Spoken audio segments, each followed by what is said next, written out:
All right, we are here with Senator Tom Coburn. Good to see you. Good to see you, Justin. Well, in 1 minute or less, if you can, explain why you believe you're the best candidate in this race. Well, Justin, I think I've demonstrated in the past 6 years that I'm interested in the best long-term right thing for our country, not parties, not individuals, but what is best for us and how do we secure the future for our kids. And I think that's one of the things that's lacking in Washington. And if I'm elected to a second and final term, I'll be there to fight for the future, not for something that's to any party's political benefit. Certainly, the economy is still the big story right now. It's still struggling, to say the least. Unemployment hovering right now above 9%. What do you think can be done specifically to create jobs and get the economy moving again?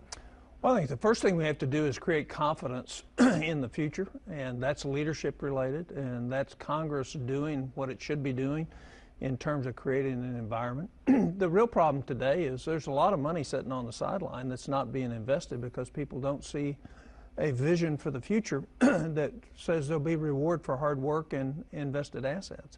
So changing the dynamic and giving people confidence about the future is the number one most critical thing. The second thing is to demonstrate austerity in our budget so that people have the confidence that the government is not going to ruin the financial picture for their kids and for their grandkids.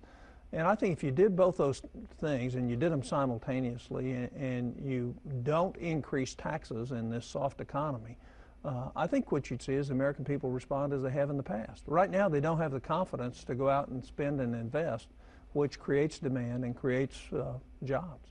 It's been a while now since the new health care law was passed. Are there parts of it you like, and what would you change about it?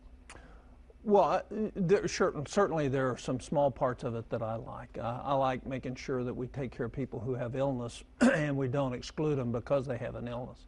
But that can be done in a much more effective and less costly way than what we're doing. The health care bill is a mess.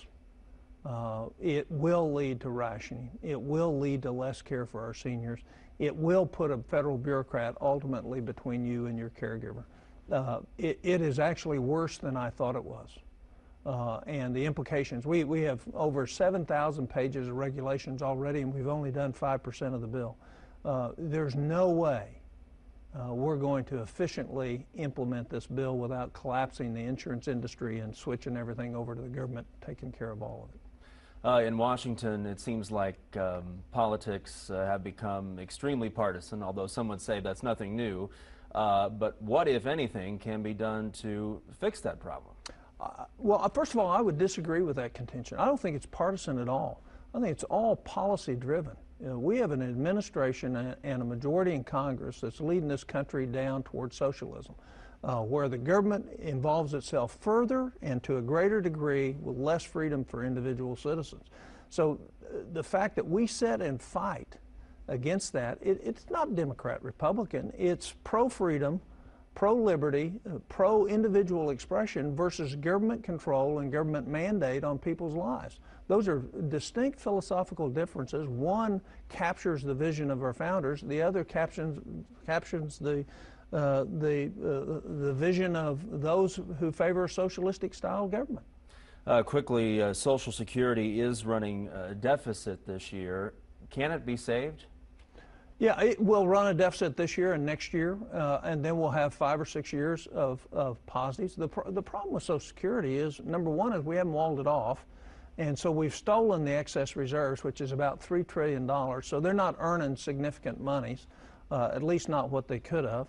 But demographically, we have too few young people to support too many old people. And so it can be saved, but it means somebody that's 35 is going to have a different Social Security program than somebody that's 45 or 55. And it's going to require us making hard choices about age of retirement and contributions and payouts.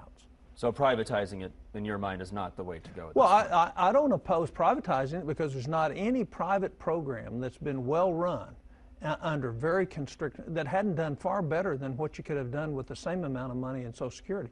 The other point is, if in fact there's a portion of it that's privatized for you as a young person, that's yours. The government can't take that money.